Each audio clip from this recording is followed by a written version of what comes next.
आज का मेरा टॉपिक है pre marriage disadvantage of love marriage. हमारी एक सीरीज़ चल रही है प्री मैरिज काउंसलिंग या प्री मैरिज गाइडेंस भी कह सकते हैं। इसके अलावा एक पेरेंटिंग सीरीज़ चल रही है। ये दो सीरीज़ मैं लेकर चल रहा हूँ।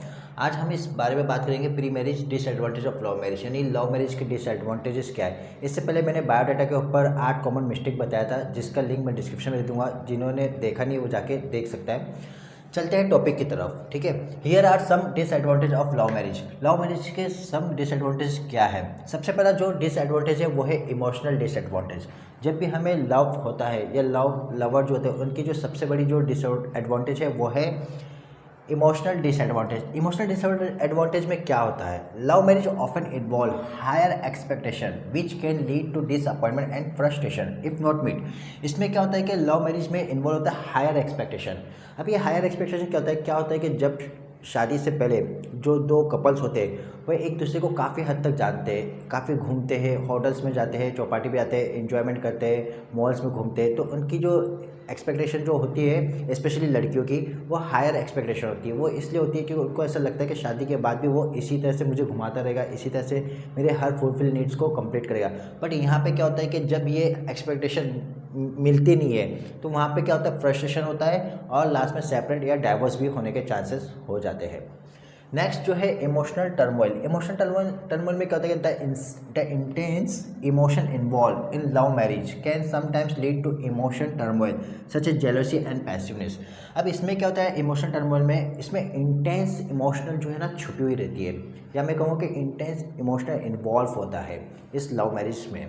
इसमें होता क्या है कि जब शादी होती है तो उसमें प्रॉब्लम्स ये आती है शादी के बाद कि जो लड़का होता है या पार्टनर्स, उसमें प्रॉब्लम ये आती है कि घरेलू जो शादी से पहले की जो लाइफ होती है उसमें कोई किसी तरह की रिस्पॉन्सिबिलिटी नहीं होती है, किसी तरह की कोई प्रेशर नहीं होता है, किसी तरह की कोई ज़ोर ज़बरदस्ती नहीं होती है, किसी तरह की पूरी तरह से फ्रीडम होता है। लेकिन जब शादी के बाद आते हैं तो इसमें होता ये है कि जो लड़का होता है उसे ना रिस्पॉन्सिबिलिटी निभानी पड़ती है, जैसे लाइक फैमिली, उसके घर की भी रिस्पॉन्सिबिलिटी आ जाती है। फिर अगर 2 साल 3 साल के बाद अगर चाइल्ड होते हैं तो चाइल्ड की रिस्पॉन्सिबिलिटी आती है, पेरेंट्स की रिस्पॉन्सिबिलिटी आती है, पेरेंट्स की जिम्मेदारी भी उनके ऊपर आती है। फिर साथ ही साथ में उसे जो है, जो एक मेल जो होता है उससे पार्टनर जो होता है उसमें जॉब बिज़नेस की भी रिस्पॉन्सिबिलिटी आ जाती है। क्योंकि इसमें क्या होता है कि बाद में जो है शादी के बाद जो है वो घर चलाना होता है। अगर वो जॉब पर नहीं जाएगा तो पैसे नहीं आएगा, जब पैसे नहीं आएगा तो घर नहीं चलेगा, और जब घर नहीं चलेगा तो घर में क्या होगा, लड़ाई झगड़े, डिप्रेशन, यही सारी चीज़ें आना शुरू हो जाएगी। तो यही रीज़न होता है कि जो इमोशनल टर्मोइल भी इस लव मैरिज में हमें देखने को मिलता है। नेक्स्ट हम बात करेंगे heart break. The risk of heart break is higher in love marriage as the emotional investment is often deeper. इसका क्या मतलब हुआ, जो रिस्क ऑफ हार्ट ब्रेक है बहुत ज़्यादा हायर होता है। अक्सर क्या होता है किसी किसी का जो लव जो होती है वो 3 साल 4 साल 5 साल तक के होती है, लेकिन क्या होता है कि जब शादी का भी वक्त आता है तो पता चलता है कि शादी कहीं और हो रही है, इस बंदे मेल पार्टनर जो है उसकी शादी कहीं हो रही है, फीमेल पार्टनर्स कहीं हो रही है। तो हार्ट ब्रेक जो है वो ये भी इस तरह से ब्रेकअप भी होने के चांसेस हमें बहुत देखने को मिलते हैं। और इसका नुकसान जो होता है ना, इसका जो सबसे बड़ा जो नुकसान होता है वो ये होता है कि जो स्पेशली मैंने देखा है फीमेल्स पार्टनर्स में कि वो नफसियाती बीमार हो जाती है। फिर उसका दिल कहीं पे भी, उनके माँ बाप कहीं रिश्ता ढूंढते हैं तो उन्हें कोई लड़का पसंद नहीं आ रहा होता है, या फिर वो बोलते हैं कि मुझे कुछ भी ठीक नहीं लग रहा है, वो नफसियाती जो साइकोलॉजी डिसऑर्डर में आ जाती है, या फिर मैं ये कहूँगा कि साइकोलॉजी नफसियाती जो है वो बीमार हो जाती है। उसे कोई भी पार्टनर पसंद नहीं आता, उससे वही पार्टनर्स की हर यादें याद आने लगती है, वही सब यादें आने लगती है और वही सारी बातें याद आने लगती है जो उसने उसके साथ किया है। तो ये जो ट्रिगर होता है उसके माइंड में स्पेशली फीमेल के, तो ये कब होता है, जब ब्रेकअप हो जाता है। तो लव मैरिज में सबसे बड़ा प्रॉब्लम ये है कि ब्रेकअप भी है जो हमें देखने को मिलता है। अब हम बात करेंगे प्रैक्टिकल डिसएडवांटेज।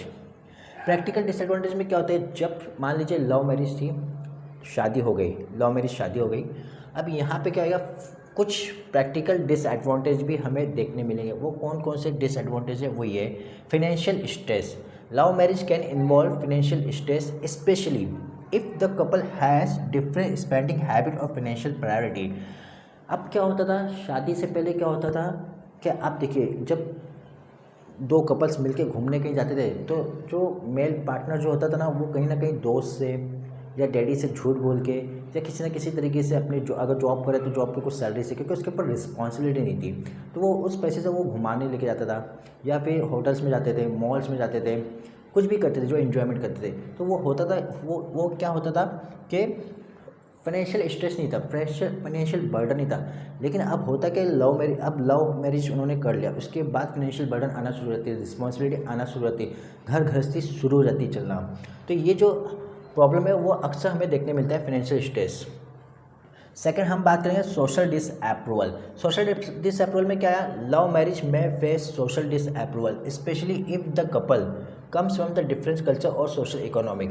इसका क्या मतलब है, सोशल डिसअप्रूवल में क्या हुआ कि मान लीजिए लव मैरिज में अक्सर ऐसा होता है कि मान लीजिए लव इज़ अ ब्लाइंड, अक्सर हमने देखा कि लव इज़ ब्लाइंड। हमें जब मोहब्बत हो जाती है तो हम ये नहीं देखते उसके ख़ानदान किस तरह का है, उसकी नस्ल क्या है, वो कौन से नेटिव प्लेस का रहने वाला है, और वो लड़की जो होती है वो भी हमें देखती नहीं है। तो अक्सर कहते हैं जब लव मैरिज हो जाती है, शादी हो जाती है, तो इसमें क्या होता है, लोगों का दोनों का जो रहने का तरीका होता है उसमें काफ़ी हमने देखते हैं कि वो प्रॉब्लम्स आना शुरू हो जाती है। क्योंकि मान लीजिए फॉर एग्जांपल मैं यूपी का हूँ और वो है साउथ इंडियन, तो साउथ इंडियन के खाने पकाने का तरीका, साउथ इंडियन के रहने का तरीका, हर एक चीज़ में थोड़ा बहुत एडजस्टमेंट में प्रॉब्लम आना शुरू हो जाता है। तो ये एक प्रॉब्लम भी इन्वॉल्व होता है, सोशल डिसअप्रूवल जिसे हम कहते हैं। नेक्स्ट हम आते हैं लैक ऑफ फैमिली सपोर्ट। अब क्या हुआ, मान लीजिए पहले इसके डेफिनेशन को समझ लेते हैं। लैक ऑफ फैमिली सपोर्ट में क्या होता है, in some cases love marriage may not receive support from one और both family which can create transition tension and confliction. इसका मतलब ये हुआ कि कभी कभी क्या होता है कि अक्सर हमने देखा है कि लव मैरिज तो हो गया, माँ बाप रेडी नहीं है। कभी कभी क्या होता है कि लड़के के माँ बाप राज़ी होते हैं, ठीक है चलो बेटा करा लेते हैं। कभी कभी लड़कियों के माँ बाप रेडी होते हैं लेकिन लड़के के नहीं होते, और लड़के के रेडी होते तो है, कहीं कहीं दोनों भी नहीं होते। तो फिर रास्ता क्या है, रास्ता कुछ ना कुछ तो निकालना होता है। लव मैरिज के बारे में हम बात करें तो रास्ता ये होता है कि दोनों भाग जाते हैं। अब जब दोनों भाग गए तो दोनों की जो फैमिली है ना वो एक दूसरे को लाइक नहीं करती कुछ वक्त के लिए। स्टार्टिंग के जो 1 ईयर 2 ईयर जो होते हैं ना उसमें सपोर्ट नहीं होती। तो इसमें जो सबसे बड़ा प्रॉब्लम क्या आता है कि जब फैमिली सपोर्ट नहीं करती है तो उसमें ये प्रॉब्लम आता है कि वो जो दोनों कपल्स उनको फाइनेंशियल स्ट्रेस भी आ जाता है, रिस्पॉन्सिबिलिटी भी आ जाती है। फिर इसके अलावा जो है उनके अंदर जो है एक नफसियाती साइकोलॉजी जो है वो भी, जो क्या कह सकते हो, साइकोलॉजी तरीके से भी वो एक डिप्रेशन में भी धीरे धीरे वो लोग शुरू के दिनों में जाना शुरू कर देते हैं। तो ये भी एक हमने देखा है। नेक्स्ट हम बात करेंगे unrealistic expectation. Love marriage often involve unrealistic expectation such as expecting the partner to fulfill all emotional and psychological needs। अब यहाँ पे क्या हुआ, अनरियलिस्टिक एक्सपेक्टेशन है वो ये है कि कुछ जो रियलिस्टिक मतलब अनरियलिस्टिक मतलब कुछ ऐसी एक्सपेक्टेशन होती है जिसमें जो फीमेल, स्पेशली फीमेल की मैं बात करूँगा इसमें, क्योंकि फीमेल जो है ना वो कुछ ज़्यादा ही बहुत ज़्यादा एक्सपेक्ट रखती है अपने पार्टनर से, जो कि अनरियलिस्टिक होती है। और जब ये रियल नहीं होते, जब ये रियलिटी में नहीं कन्वर्ट होते हैं तो क्या होता है, उनकी जो एक्सपेक्टेशन जब उनकी मीट नहीं होती है, उनकी एक्सपेक्टेशन जब मिलती नहीं है, फुलफ़िल नहीं होती है, तो उनकी जो उनके साथ साथ इमोशनल एंड साइकोलॉजी जो है एक्सपेक्टेशन भी जुड़ी होती है। और ये जब मिलती नहीं है, साइकोलॉजिकल और इमोशनल एक्सपेक्टेशन जब मिलती नहीं है या फुलफ़िल नहीं होती है तो लास्ट में या तो सेपरेट होता है या तो डाइवर्स होती है या फिर उस घर में झगड़ा शुरू हो जाता है। तो ये सारी चीज़ें हमें देखने मिलता है। involve a lack of maturity as young couples may not have fully developed their emotional psychology self।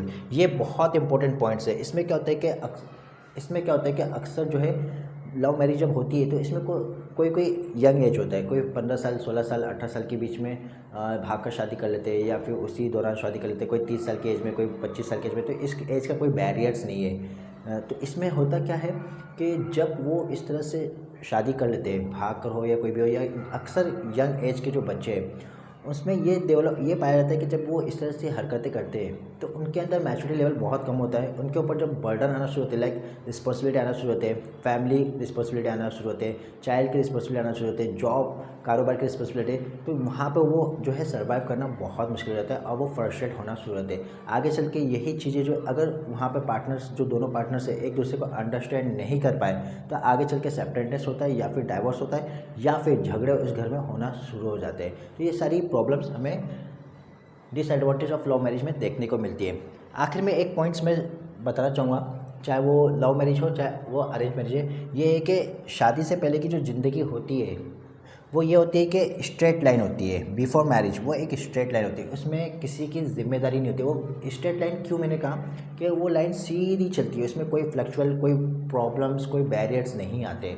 Reason ये है क्योंकि जब शादी नहीं होती है तो घर में फैमिली होते हैं, मॉम डैड ब्रदर सिस्टर या जो भी है रिलेटिव्स, वो आपको हेल्प करते हैं हर तरह से। लेकिन जब शादी हो जाती है तो उसकी पूरी रिस्पॉन्सिबिलिटी जो है हस्बैंड पे आ जाती है, और हस्बैंड की रिस्पॉन्सिबिलिटी के साथ साथ वाइफ की भी कुछ रिस्पॉन्सिबिलिटी आ जाती है। तो लाइफ कैसे हो जाती है, फ्लक्चुएट होती है, लाइक इस तरह से फ्लक्चुएशन जो है हो जाती है, स्ट्रेट लाइन नहीं होती है, फिर फ्लक्चुएट हो जाती है लाइक इस तरह से। तो ये था मेरी आज की वीडियो जिसमें मैंने कोशिश किया है कि ये थी आज की वीडियो जिसमें मैंने लव मैरिज के बारे में कुछ डिसएडवांटेज बताया।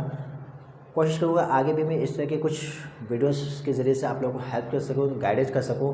उम्मीद है आपको ये वीडियो पसंद आएगी। मिलते हैं नेक्स्ट वीडियो में। Thank you so much.